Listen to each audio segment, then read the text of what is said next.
The bell went off in the sundry shop, and Candace looked up to see a tall man in a work uniform come galumphing in. He smelled a little earthy, his boots the kind that spent most of their time in the mud and not on the pavement. And as he saw her, he smiled and lifted a hand. Candace smiled in return. The man was good looking, but he had this look about him that made her feel a little weird. It was a look that told her he might have seen something that haunted him. "Welcome to Cashmere Sundries. Can I help you?" The man took his cap off, tucking it into his back pocket. "I hope so. I'm looking for a particular paperback." Candace came out from around the counter and showed him where the small section of books was. Cashmere Sundries had a little bit of everything, but Candace had been struggling to get people through the door. She'd been doing tag sales and discount days by week 2, and she was a little concerned about how she was going to pay rent this month. This fellow here was her first customer all day, and she hoped, maybe, he wouldn't be the last. "Are you looking for something in particular, book-wise? I mean, I'm not sure. I don't really know the title, but it has a sprig of lavender inside a poetry book on the cover, and a girl's name in the title." The man didn't sound sure, but maybe he was buying for a friend or something. Luckily for him, Candace knew the book. "A Beverly Secret," she said, reaching down and taking a copy from the shelf. "It's a classic, but I haven't seen a lot of interest in it lately. It's about a..." But the man waved his hands frantically. "Nope, no spoilers. She wants... I want to experience it for myself." Candace nodded, showed him to the register so he could check out. That made sense. He was probably buying for his girlfriend or something. A handsome guy like this probably had a lot of attention in town, but it was nice that he and his girlfriend were tandem reading. The book came up to $2.50, and he handed her $3 and told her to keep the change. Candace waved and told him to come back soon, the man saying that he would. Candace assumed that she wouldn't see him again, but he was actually back an hour later, looking slightly frazzled. "You're back," Candace said, closing her copy of A Dance of Dragons. "Did she like the book?" The man looked a little taken aback, but he nodded. "She sure did, but now I need to see if you have something else. You don't maybe have any gardening tools, do you? I broke my trowel, and I need a new one in short order." Candace nodded, taking one from under the counter and laying it out. "Just got them in today, actually. I haven't even had a chance to price them. I'd let this one go for $5 if you're interested." The man said he was, but he kept looking at the wicker sun hat sitting on top of the bag she had taken the trowel out of. "Excuse me, but how much for that hat?" Candace thought about it and finally settled on $2. The man handed her $7 and plopped the hat down on his head as he looked at the trowel. He looked pretty silly, the hat clearly made for a woman, but he took on a statuesque pose and asked how he looked, drawing a giggle from Candace. "Oh, I'm sure you'll cut quite a figure, but you might want to look into a larger size if you want to use it long." The man smiled. "Oh, it's not for me, it's for a friend. She's going to love it, and the trowel." He thanked her, exiting again under the tinkle of bells. But it wasn't the last time she would see him that day. Candace was getting ready to close up shop for dinner, thinking she might stay open till dinner after getting some carry-out, when the door tinkled again and the strange man returned. He was smiling this time, looking for all the world like someone who had heard a really good joke. And when he saw her, his smile seemed to double. "Well, well," she said, slipping the key back into her pocket, "if it isn't my only customer today. What can I do for you?" "Well, it's a long shot, but I was going to see if you have a pipe. My friend is looking for one, and he said an antique shop might have the kind he was looking for." "Well, I'm certainly no antique shop, but I do have a little bit of everything. Come take a look," she said, indicating the display case. She had a few pipes, as it happened. A couple of old corncob pipes, a lacquered cherry wood pipe, a long one with a ram's head on the bowl, and an elegant, dark wood one that would have looked right at home in the study of Sherlock Holmes. Most of them weren't cheap, nothing she would consider just buying for a friend, but when he saw the cherry wood pipe, he grinned and tapped the case. "That's the one! It's just the way he described it. I'll take that one, please." Candace raised an eyebrow. Other than this fellow, she hadn't had any other trade today, and no one had come in and looked at pipes recently. Where had she got this pipe from, anyway?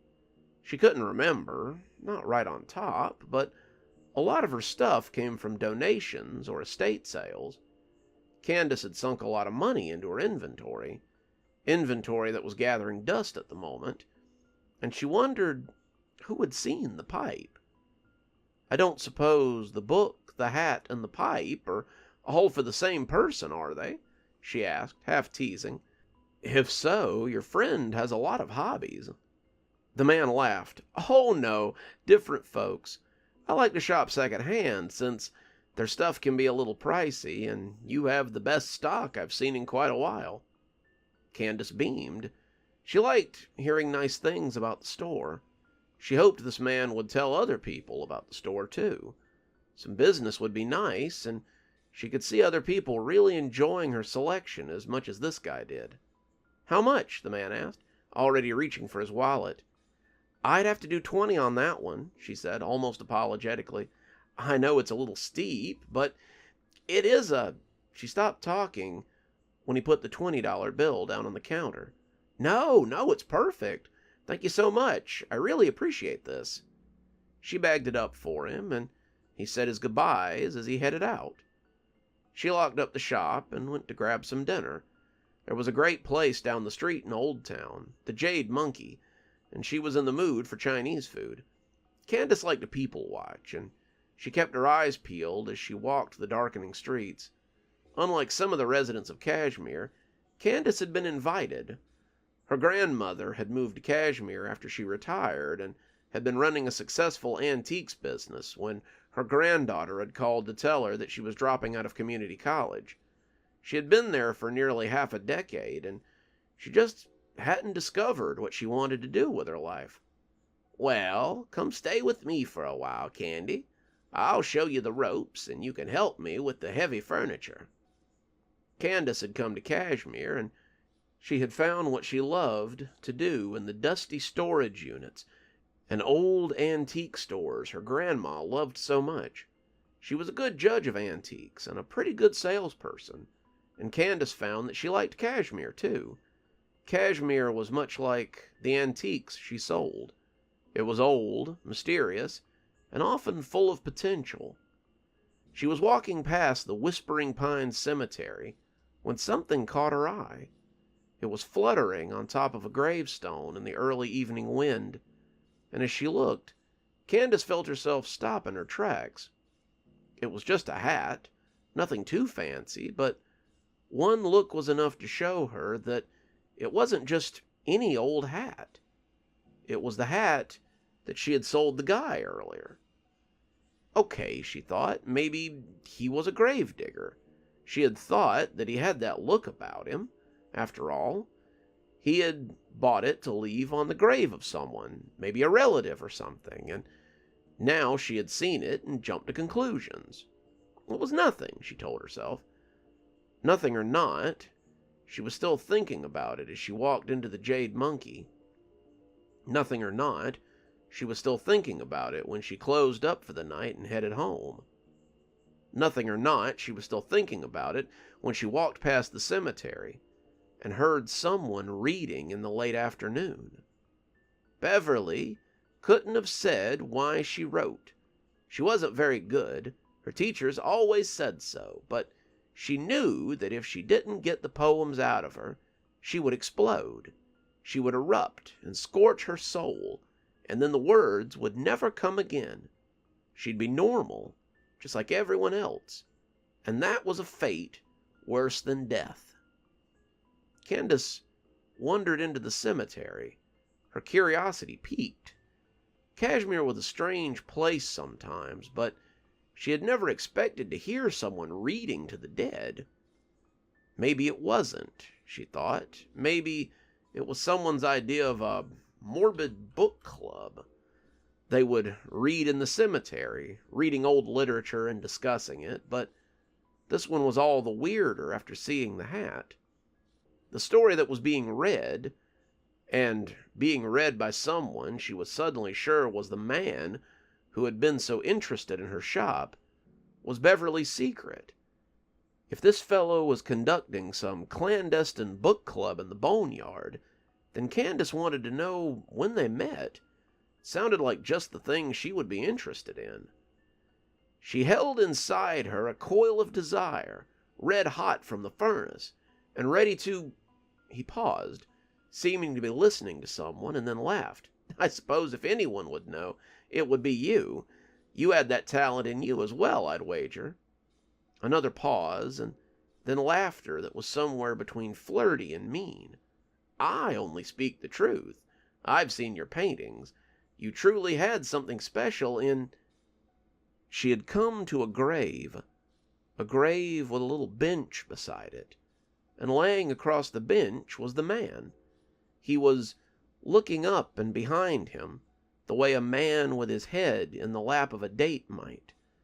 And as he saw Candace looking at him, he sat up and looked both startled and guilty. "Oh," he said, nearly dropping the book. "You startled me.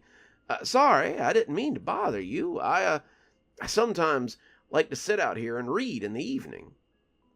Candace shook her head. "No, I'm sorry. I heard you reading and came to see what was going on. You read quite well." The man got up, dusting some of the grit from his hands and setting the book down on the bench. "Thank you. I guess I should introduce myself. I'm Earl. I keep the graveyard here." She shook his hand. "Candace, I keep the antique store." "Well," Earl said, looking back at the bench like he meant to introduce someone else and then thought better of it. "Would you like to sit and read with us? Me, I mean? We're just getting started." Candace shook her head. "Some other time, Earl. I gotta get home and feed my cats. I'm sure I'll see you around, however." "I'm sure you will," said Earl with a grin. As Candace walked out of the quiet boneyard, she certainly hoped so. Good evening, everyone.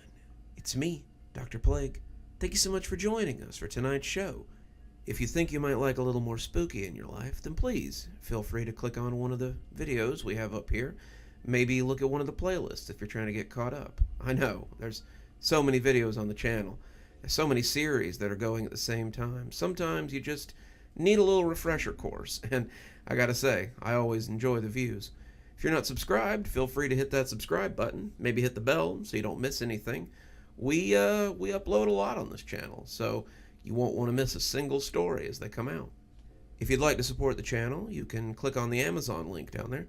There's quite a few books in my Amazon account. You can have a look, and if you'd like a signed copy, get up with me through email, and I'll be happy to work something out with you. Also, there's links to my Patreon, and you can become a member on the channel if you'd like your spooky a little bit early. Patrons and members on the $5 tier get their videos 12 hours early. That's in the morning, as opposed to in the evening. Patrons at the $10 level also get a signed copy of my book anytime I write one. Speaking of my patrons, you should see them appearing right now.